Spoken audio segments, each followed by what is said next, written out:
The door of my truck groaned as I stepped onto the cracked pavement, the sound absurdly loud in the oppressive silence that smothered the town.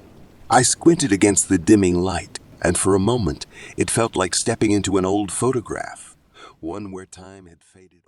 The door of my truck groaned as I stepped onto the cracked pavement, the sound absurdly loud in the oppressive silence that smothered the town. I squinted against the dimming light, and for a moment it felt like stepping into an old photograph, one where time had faded all colors to a uniform gray. The streets of my childhood lay barren before me, stretched out in an unsettling welcome. I began to walk, my boots kicking up dust that seemed resentful at being disturbed. The buildings on either side were hollow shells of their former selves. Windows stared out like vacant eyes, panes shattered long ago by some forgotten violence. As I moved deeper into the heart of the town, each structure whispered a tale of decay. Peeling paint hung in strips from the wooden siding like flayed skin, and doors dangled on rusted hinges, opening and closing with ghostly moans as a breeze teased through the desolation. My throat tightened, and I could almost taste the dust that clung to my lips, feel the grime that was slowly painting my skin with its sickly patina. A shudder ran down my spine, not from the evening chill, but from the realization that this abandonment wasn't just physical. It was a manifestation of something deeper, more sinister. With each step I took, the echo of my boots on the cracked pavement bounced off the silent buildings, a haunting metronome to my solitary march. There was an unnerving rhythm to it, as if the town's heartbeat had slowed to match my own. Thud, pause, thud. The sound seemed to grow louder with each step, reverberating off the abandoned storefronts and empty homes, filling the void around me with the palpable weight of aloneness. "Hello," my voice cut through the stillness, desperate to find an ear other than my own. "Is anybody here?" A chill crept up my spine as my calls went unanswered, devoured by the desolate expanse. It felt as if the silence itself was alive, a thick, smothering entity that watched and waited. I approached a row of houses, their windows darkened and lifeless. What once held the flicker of television screens and the warmth of family dinners now offered nothing but shadows. I moved from house to house, dread gnawing at my insides. Each name I shouted, feeling like a stone thrown into an abyss. No echo, no sign of life, just the void staring back. The oppressive atmosphere clung to me, whispering doubts and weaving fears that I couldn't shake. Was it paranoia, or did something unseen move in the periphery of my vision, skittering away whenever I turned to look? The longer I searched, the more the town's eerie emptiness began to feel like a living thing. With every unresponsive shout, with every glimpse into the vacant buildings, its presence grew stronger, suffocating hope, feeding on my isolation. The stiff breeze toyed with a crumpled piece of paper, skittering it across my path. I lunged for it, fingers trembling as they smoothed out the weather, worn edges against my thigh.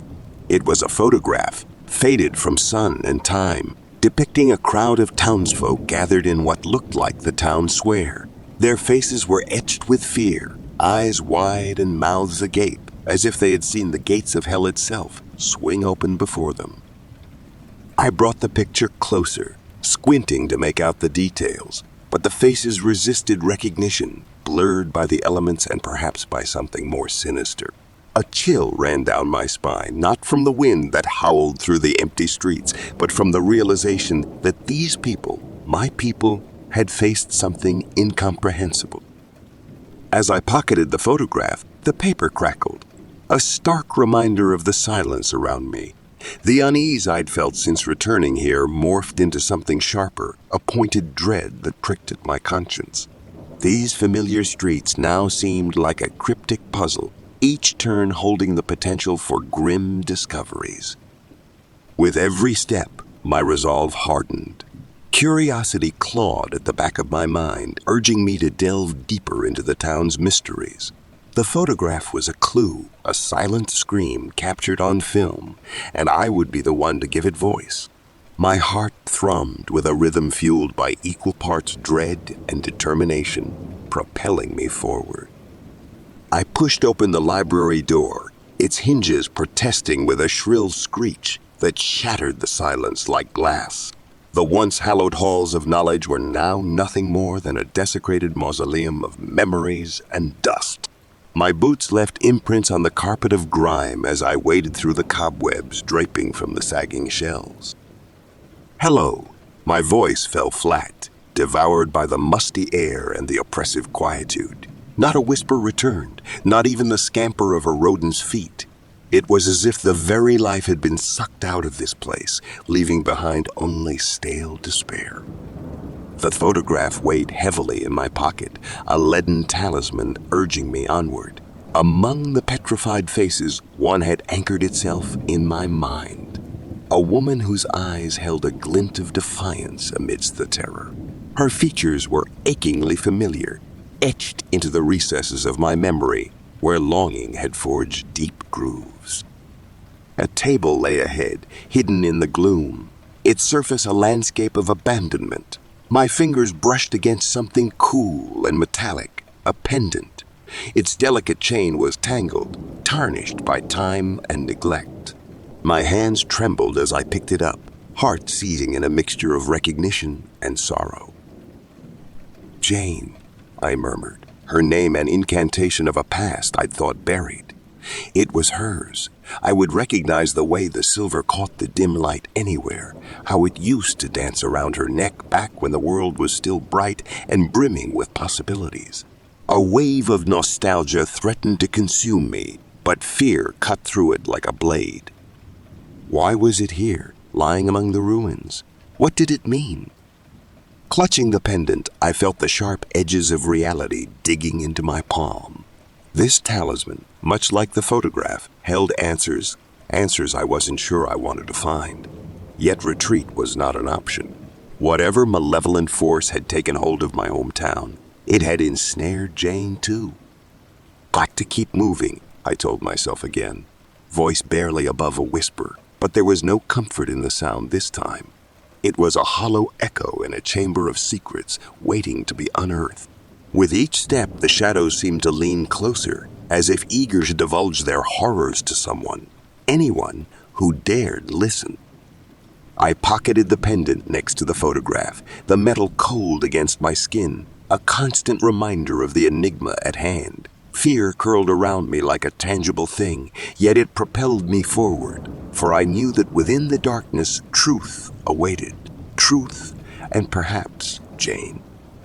The metal of the pendant bit into my flesh as I squeezed it tighter, the contours of its design etched into my grip. My thoughts were a tempest, swirling with the need to find Jane and the dread of what that would entail. Every possible scenario played out before me, each more grim than the last. The air felt heavier with every step towards the old church at the end of Main Street. Its steeple, once a beacon of faith, now loomed ominously against the gray sky. The rusted gates protested as I pushed them open, their wails a forewarning of the desolation I was about to witness. I hesitated on the threshold, the scent of decay washing over me, a miasma of mold, mildew, and long-lost devotion. It was as if the structure itself exhaled the despair of countless forsaken prayers. The pews were coated in dust, untouched for years, and the altar lay barren, stripped of its sacred purpose. "Jane," I called out again, the sound carving through the stillness. There was no reply, only the softest of whispers that seemed to emanate from the walls themselves. Was it the echo of my own voice, or something more sinister? My fingers curled around the pendant, using it as an anchor to reality. I couldn't shake the feeling that I was being watched, that unseen eyes were scrutinizing my every move, eager for me to unravel the town's cryptic past. With cautious steps, I ventured deeper into the sanctuary, the light from outside dwindling with every footfall. The pendant, once a symbol of adolescent yearning, now felt like a lot of stone guiding me toward an inevitable truth. One, that could very well be the end of me. But for Jane, and for my own haunted conscience, I pressed on, into the heart of the church and the darkness that awaited. The floorboards groaned beneath my boots, a discordant chorus with every step I took towards the altar. The air was thick with dust, each particle a silent witness to the decay that had infiltrated this once hallowed space. Shadows clung to the edges of the nave, their forms elongating and retreating as if breathing in time with my own labored breaths.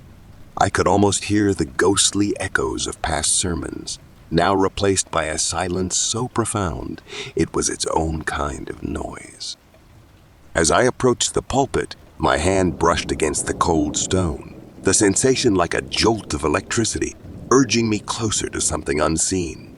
That's when I noticed it, a door, partially ajar, nearly swallowed by the gloom. It was as if the church itself had conspired to keep this hidden sanctum from prying eyes. I pushed the door open, a cloud of ancient dust billowing into the air, and stepped inside. My heart hammered against my ribs, each beat a thunderous drum echoing off the walls of the tiny room. The dim light filtering in through a crack in the wall revealed rows of photographs, dozens of them, each one capturing a moment of pure horror. The townspeople stared back at me, their eyes wide with an unspeakable fear, mouths agape in silent screams. I picked up a photo, the edges brittle and curled. A young family huddled together, their faces contorted in anguish, as if they'd seen the very face of madness. Another showed an old man, his eyes hollow, a terror beyond comprehension etched into every wrinkle on his brow. Each photograph was a testament to an unknown nightmare, a frozen instant of an eternal torment that gripped the town. I fished out my cell phone, the screen a small beacon amidst the oppressive darkness. No signal. I wasn't too surprised. I was too far into the mountains to get anything. Still, a shiver ran down my spine at the thought, and I shoved it aside. The sun had long surrendered to the encroaching darkness, and with it, every familiar landmark of my boyhood town seemed to recede into shadowy obscurity. The road beneath my feet crumbled and cracked like the spine of an ancient tome, winding me inexorably towards the outskirts where even the bravest souls dared not tread. It was here, amidst the chorus of cicadas and the rustle of unseen critters, that I stumbled upon a decaying relic of a house. A shiver coursed through me as I surveyed the structure. Its walls, once sturdy and inviting, now stood crooked and forlorn, their splintered wood and peeling paint a testament to years of neglect. Windows, clouded with the grime of ages, stared back at me like the vacant eyes of a long-forgotten corpse. The eerie atmosphere clung to me, a cold, damp cloak that I couldn't shake off. I turned to find the source, and there he was, Ezra Grimes in the flesh. The man was a specter of his former self, his wild gray hair a tangled storm cloud atop his head, his body bent as though carrying an invisible burden on his stooped shoulders. Age had clawed at his features, leaving deep lines that spoke of decades lived in isolation, far from the embrace of society. "Hi, sorry to," I began. I felt the weight of his gaze, heavy with warnings unspoken, as I stood before the crumbling visage of his home. The night was closing in, wrapping its black fingers around what little courage I had mustered. Yet despite the fear gnawing at my resolve, I knew I could not turn back. Ezra's voice crackled like an old record player, muttering about an ancient evil that arose from beneath the town and took the people with it. Something about a debt that needed repaid. He lived outside the town for fear of it, yet couldn't escape altogether. I hastily finished my apologies and hurried away as fast as I could, without running. I started back in the direction I thought I had parked, my mind preoccupied with the wild tales I'd been subjected to, out of nowhere. I had heard about Ezra, but only from my parents' warnings about him and gossip around town growing up. How had he managed to escape whatever he claimed, took my parents and all their neighbors? It was all too bizarre, and I wondered whether I should pick up the pace or turn around, face my fears, and get answers. Then I saw it. My palms were slick with cold sweat as I found the entrance, hidden away beneath the gnarled roots of an ancient oak. The air that greeted me was stale and unwelcoming, like the exhalation of a crypt long sealed. With a deep breath, I stepped over the threshold, my flashlight's beam cutting a swath through the oppressive darkness ahead. The descent was steep and treacherous, the earth itself seeming to swallow me whole. A sense of vertigo gripped me as I navigated the winding passages, and with each step, the claustrophobic embrace of the tunnel grew tighter, the walls pressing in with silent menace. I had to crouch now, my hands skimming the rough surface, feeling the pulsating heartbeat of the earth itself. Or perhaps it was something more sinister, something alive and watching. And then I saw them. There, in the quivering circle of my flashlight's glow, were figures hewn from nightmare itself. Their forms were vaguely humanoid, but twisted, covered in slick, iridescent scales that glistened wetly in the dim light. Eyes, too many eyes, gleamed with an uncanny intelligence, reflecting back my own terror. They moved with a disturbing fluidity, as if the laws of nature had been warped, their limbs bending in ways that defied anatomy. I stood frozen, caught in the gaze of these abominations, my heart thundering in my chest. The primal part of my brain screamed at me to flee, to escape this subterranean hell and never look back. But something else, some stubborn ember of resolve, refused to let me turn away. I had come searching for answers, and though every fiber of my being revolted at the sight before me, I knew that retreat would only leave me haunted by what-ifs. Through the winding tunnels, I ran, the sound of my ragged breaths and pounding footsteps echoing off the close walls. The darkness seemed to thicken with each desperate stride, the flashlight's beam flickering erratically as if it too were succumbing to fear. Ahead, I could see nothing but an abyssal void, yet behind, I felt the relentless pursuit of the otherworldly horrors driven by a hunger that was not of this earth. Pulse thundering in my ears, I darted through the oppressive gloom, every shadow a harbinger of death. The creature's hisses and guttural growls nipped at my heels, an auditory nightmare that spurred me to reckless speed. My boots slid on the damp earth as I careened around sharp corners, the stench of decay thick in my nostrils. Faint luminosity from the flashlight barely pierced the suffocating blackness, a lifeline growing dimmer with each gasping breath I took.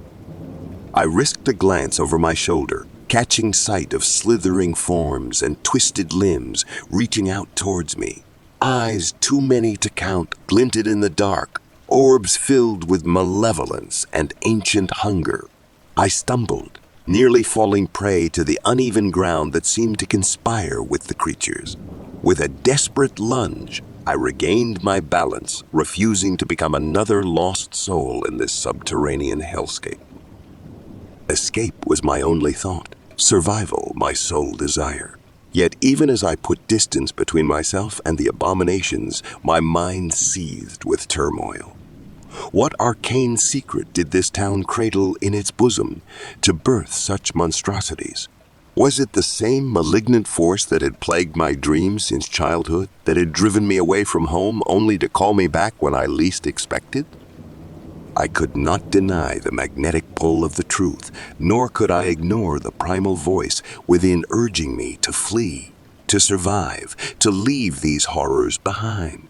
But the seed of obsession had already been planted deep within my psyche, watered by Ezra's cryptic warnings and fertilized by my own haunted past. The howling pursuit waned as I navigated the labyrinthine tunnels, their pursuit thwarted by my frantic escape or some unknowable boundary they dared not cross. My heart still raced, pounding against my ribcage with a ferocity that mirrored the terror that gripped me. Each step forward was a battle against the dread that clung to me like the cloying darkness itself. I slowed, my chest heaving, the sounds of my tormentors now lost to the stillness of the tunnels. Alone with my thoughts, I grappled with the questions that scratched at the edges of my sanity. Could I turn my back on this eldritch enigma, content to live in ignorance while shadows danced at the periphery of my vision? Or was my fate inexorably entwined with the grotesque revelations that lurked beneath? A shudder passed through me, a chill that transcended the cold air of the underground. Driven by fear and an insatiable need for answers, I trudged onward, the weight of my choices heavy upon my shoulders. The darkness seemed almost sentient, whispering promises of madness and despair.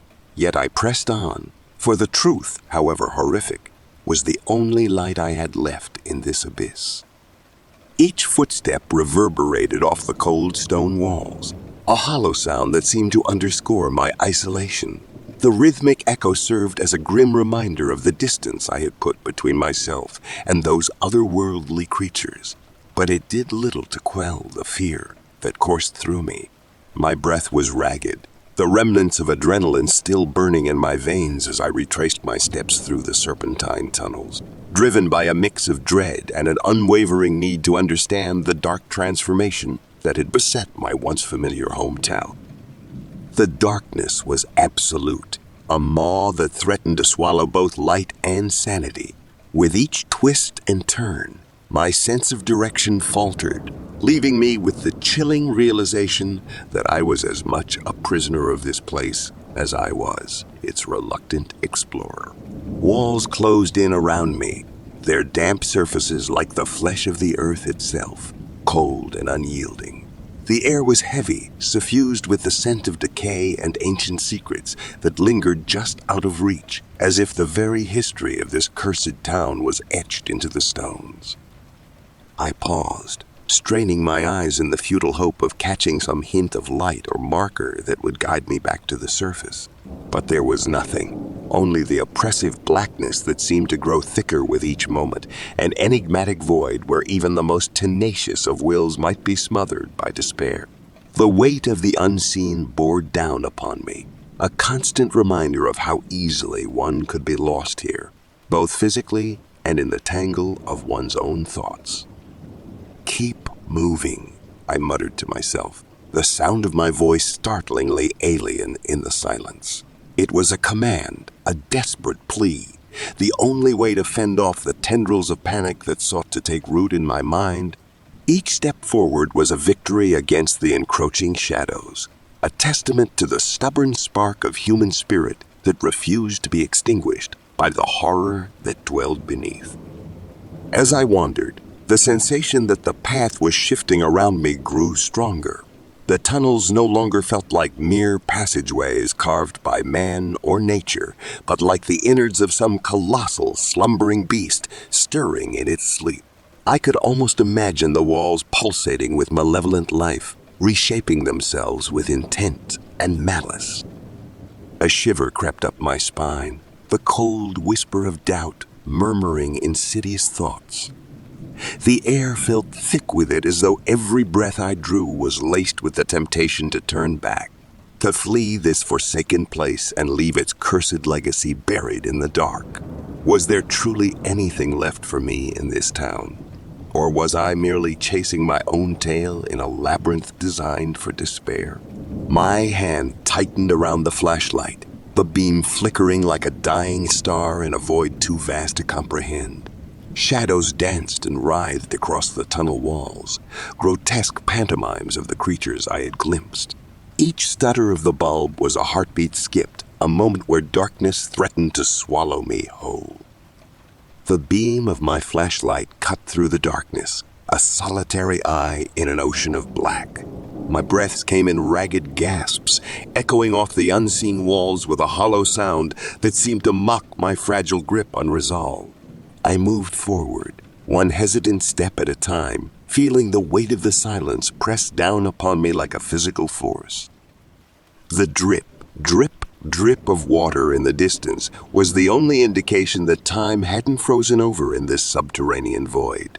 It was a metronome of dread, counting down the moments of my sanity as I waded deeper into the abyss. There was something suffocating about the stillness, as if the very air had grown thick and viscous with anticipation of some unspeakable event. With each step, the tunnel felt narrower, the ceiling lower. The claustrophobia was a living thing, a constricting serpent that wound itself around me, squeezing tighter with every shuddering breath. I could almost feel the ancient earth shifting imperceptibly above, threatening to bury me alive in this forgotten crypt. The damp chill of the tunnel clung to my skin like a second, cold sweat. My boots scuffed on the uneven ground as I paused, the beam of my flashlight quivering with the unsteady rhythm of my hand. I turned slowly, my back now facing the way I had so desperately wanted to flee. The weight of leaving my hometown pressed into me like the earth above, and I could almost hear the soft creaks of the tunnels, mocking my futile attempt at escape. I tore through the tunnel's suffocating darkness, propelled by an urgency that clawed at my insides. The weight of responsibility bore down on me, a crushing burden that I could not cast aside. They needed to know. I had to warn them, the authorities, anyone who would listen, about the abominations festering beneath the town, if only to spare others from the wretched fate that had befallen my neighbors. My friends. The light at the end of the tunnel finally broke through the omnipresent gloom, and I emerged into the fading daylight, gasping for the autumn air. My truck sat where I'd left it, a silent sentinel amidst the encroaching dusk. Climbing behind the wheel, I thrust the key into the ignition, the engine roaring to life with a reassuring rumble. As I sped down the familiar roads, the landscape blurred past in a haze of golden leaves and elongating shadows. Each mile was a desperate race against time, my gaze flicking to the road signs, then back to the fuel gauge, which seemed to tick lower with every passing second. How had I strayed so far from the interstate? The turns I made were ones I'd known since childhood, yet now they led me deeper into confusion. My heart hammered in my chest, echoing the thrum of the tires on the asphalt. The needle on the fuel gauge crept toward empty, taunting me with its steady descent. The dread that had been my constant companion since entering the tunnels resurfaced, whispering doubts and stoking the fires of panic. I couldn't shake the feeling that some unseen force was guiding me away from salvation, further into the grasp of the unseen terror I sought to escape. "Damn it," I growled, as another sign pointed me in a direction that felt intuitively wrong. Had the roads always been this convoluted? A chill ran down my spine, and I shook my head in a futile attempt to clear it of the mounting fear. I pressed harder on the accelerator, willing the truck to carry me away from this place, from the secrets it held beneath its quaint veneer. But as each signpost slipped by, unreadable in the growing darkness, a sinking realization settled in my gut. "Can't be," I whispered, the words barely escaping my lips. But the grim truth stared back at me, unrelenting, from the dim glow of the dashboard lights. I was lost, and time was running out. My grip on the steering wheel tightened, knuckles white as bone as I squinted into the inky blackness ahead. Each turn took me further from the interstate. Each fork in the road, a twisted choice in a game with unseen rules. "Just find the highway," I muttered, repeating it like a mantra that might ward off the creeping dread. The truck's headlights cut through the darkness, but the light seemed to be swallowed whole by the oppressive night. Shadows danced at the edge of my vision, shapes morphing in the corners where the light didn't reach. The roads didn't make sense anymore. They looped and curled back upon themselves like the intricate patterns of a madman's sketchbook. I took a sudden left, hoping against hope it would lead me back to the route I knew so well. But the landmarks were unfamiliar, contorted silhouettes of what should have been the comforting shapes of my childhood memories. Trees leaned in close, their branches scratching against the side of the truck with the sound of nails on a coffin lid. And then, as the last dregs of fuel sputtered, The engine gave a final, protesting whine and fell silent. Momentum carried me forward until the truck rolled to a stop, the headlights' dim glow fading as I turned the key off. I sat there, a man marooned in his own seat, staring out at the town that should have been miles and worlds away. Back here. How? The words were a strangled gasp. They hung in the air, unanswered, as the reality settled upon me with the weight of the ages. The outskirts of my hometown loomed like a monolith, a cruel sentinel that refused passage. A hysterical laugh bubbled up, unbidden. This was madness, surely. Yet here I was, back where I had begun, the irony as bitter as bile. I swallowed the lump in my throat, a bitter cocktail of dread and resignation sliding down with it. With trembling hands, I turned the truck key once more. The engine choked and sputtered but refused to ignite. There was no running from this. The tunnels awaited, a sprawling catacomb that held the key to understanding the malignancy I had witnessed. I could feel the weight of the earth above as I approached the gaping maw that would lead me down into the very bowels of the unknown. My resolve steeled me, even as uncertainty gnawed at my mind. What lay ahead was unfathomable. With one last glance at the night sky, I stepped forward, descending into the tunnels beneath the town on foot, the shadows swallowing me whole. The iron rod felt cold and unyielding in my grip, a rusted relic scavenged from the desolation that had once been a vibrant community. In another life, it might have lain forgotten, buried under weeds and detritus. Now, it was my only weapon against the darkness that lurked beneath the earth. Its weight was reassuring in my hands, a counterbalance to the ethereal dread that clung to my thoughts like cobwebs.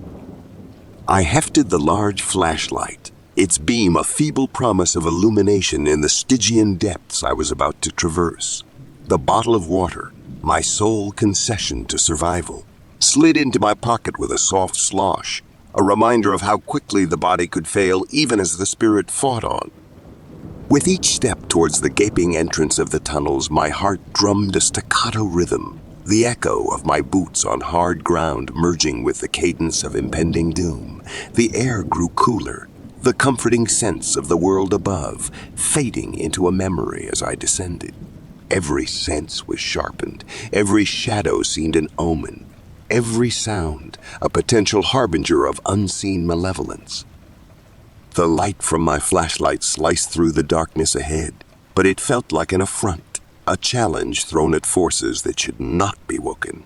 My breath came in short gasps, the cool dampness of the tunnel walls pressing in on me, whispering of claustrophobia and entombment. The rhythm of my boots echoed off the stone, an erratic drumbeat to a song of dread that thrummed in my veins. Hours had passed. How many, I couldn't say. Time seemed a mockery here in the bowels of the earth where the shadows danced with malevolent glee. My grip on the iron rod tightened and loosened in time with the pounding of my heart. It was both talisman and tool, my only ally in this subterranean nightmare. "Keep moving," I muttered, the sound scraping against the silence that hung thick as the darkness itself. The air was chilled, yet sweat beaded on my brow, each drop a testament to the fear that gnawed at my resolve. But it was that very fear that spurred me onward, fueling my determination to uncover the fate of those lost souls who once called the town above their home.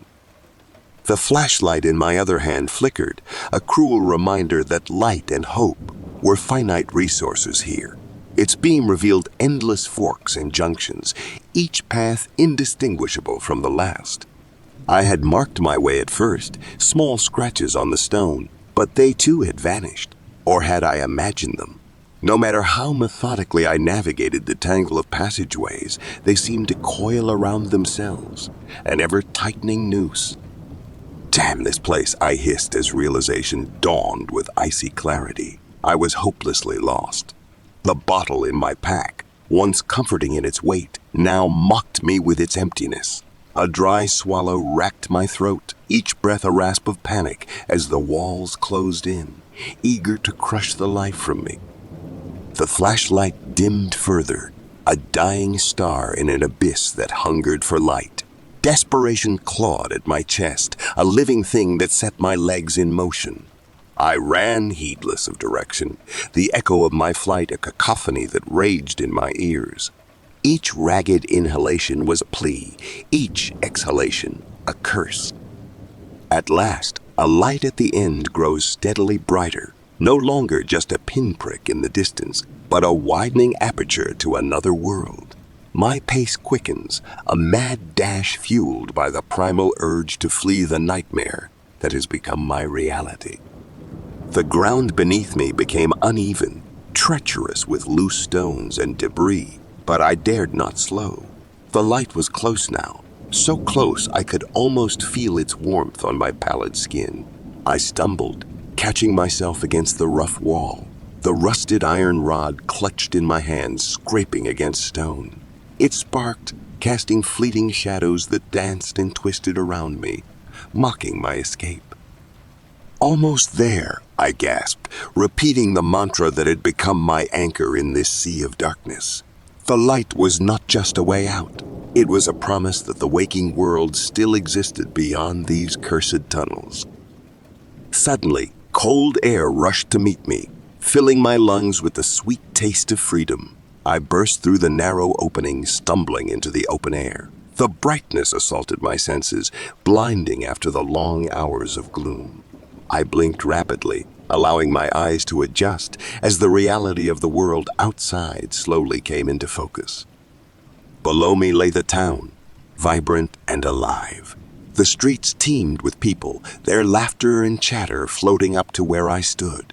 They moved with purpose, unaware of the horrors that lurked just beneath their feet.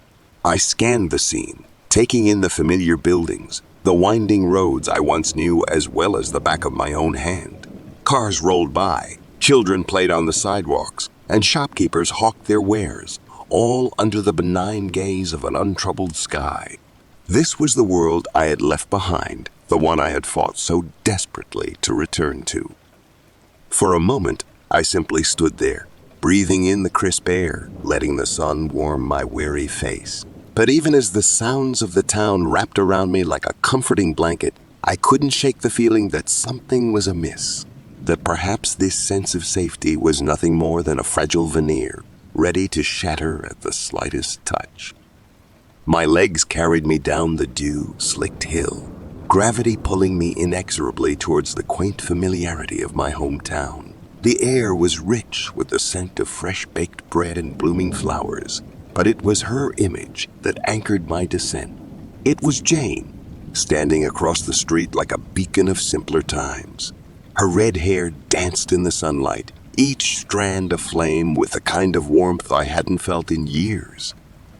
"Robert," she called out, her voice cutting through the disquiet that clung to me like the remnants of a nightmare. I wanted to call back, to let the sound of my own voice confirm that I was indeed here, among the living and not lost in some murky dreamscape. But words failed me. They were prisoners of the awe welling up inside. She smiled, and for a heartbeat, my trepidation dissolved under the radiance of that familiar gesture. As I crossed the street, drawing ever closer to this fragment of my past, something miraculous transpired. There, materializing beside Jane with an almost ethereal grace, stood two figures I had long feared lost to the shadows of time. Harold and Margaret, my parents. The sight of them, alive, vibrant, unmarred by the abyss that had threatened to consume us all, filled the hollows within me, smoothing over cracks formed by years of running, fighting, surviving. And in that moment, as their joy washed over me, the weight of 1,000 sleepless nights began to lift. But even as relief surged through my veins, I could not fully shed the cloak of paranoia that had become my second skin. The memories of unspeakable terror, which only hours before had been my reality, lingered at the edge of consciousness, whispering that this respite might be fleeting. that the fight might not truly be over. Yet for now, I allowed myself to bask in the light of their smiles, to cling to the hope that perhaps, just perhaps, we could reclaim the life that once was. The clamor of daily life in the town square enveloped me, its familiarity, a soothing balm on my frazzled nerves. Laughter tinkled from nearby cafes, mingling with the steady hum of conversation and the occasional bark of a dog chasing errant pigeons. I was an island in the stream of townsfolk, their faces a blur of contentment that stood in stark contrast to the stormy countenance that had been my constant companion for so long. "Robert, you're home." Jane's voice reached me again, and it resonated within like the peal of a bell in a long-abandoned church. I looked into her eyes, those twin beacons of warmth, and felt the icy tendrils of fear begin to thaw. The scent of fresh-baked bread wafted over from a stall, tickling memories of childhood when life was simple, unmarred by the knowledge of things that lurked in unseen places. Harold clapped a hand on my shoulder, a gesture so ordinary yet so profound, and Margaret's gentle touch on my arm anchored me to the here and now. "Look at you," the prodigal son returned, Harold said, his voice rich with pride and something akin to disbelief. "Can you believe it?" Margaret added, her voice soft as velvet, but it held the steel of enduring love. For a breath, a single crystalline moment, the past horrors receded into the murky depths from which they'd sprung. My pulse slowed, no longer the drumbeat of flight or fight, but the rhythm of life, of belonging. Here, among these souls who knew my name, my story, my scars, I had come home at last.